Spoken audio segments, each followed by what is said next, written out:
കണ്ടോ? എനിക്ക് ഒരു സിംഗിൾ ഗ്യാസ് അടുപ്പാണ് ഉണ്ടായിരുന്നത്. അപ്പം അത് 2-3 വർഷമായി. അപ്പം അത് ഞാൻ മാറ്റിയിട്ട് ഓൺലൈനിൽ ഇപ്പം ഒരു ഡബിൾ ഗ്യാസ് സ്റ്റൗ വാങ്ങി. അതാണ് ഇത്.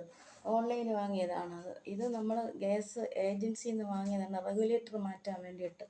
റെഗുലേറ്റർ മാറ്റിയിട്ട് വേറെ റെഗുലേറ്റർ മേടിച്ച്, നമ്മളെ ഇന്ത്യൻ്റെ റെഗുലേറ്റർ. ഇതാ കണ്ടോ,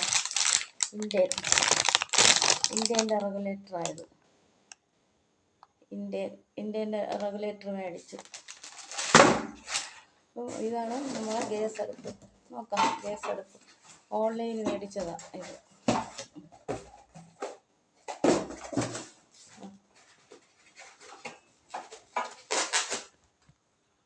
കാണുന്നില്ലേ? ഇതാ ഗ്യാസ് അടുപ്പ് ഓൺലൈനിൽ മേടിച്ച ഗ്യാസ് അടുപ്പ്.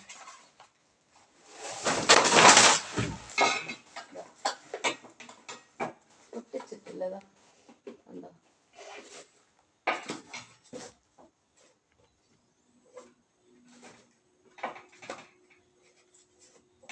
പുതിയ ഗ്യാസ് അടുപ്പാണ് ഇത്.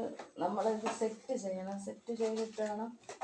ഞാൻ ഇതുവരെ ഇത് സെറ്റ് ചെയ്തില്ല. ഇത് ഈസ്റ്ററിന് മേടിച്ച് വെച്ചതാണ്. സെറ്റ് ചെയ്യാൻ പറ്റാത്തത് കൊണ്ട് ഇപ്പോൾ ആരെങ്കിലും വിളിച്ച് വേണം നമ്മൾ ഇത് സെറ്റ് ചെയ്യാനുള്ളത്. ഇതാണ് സംഭവം. അപ്പോൾ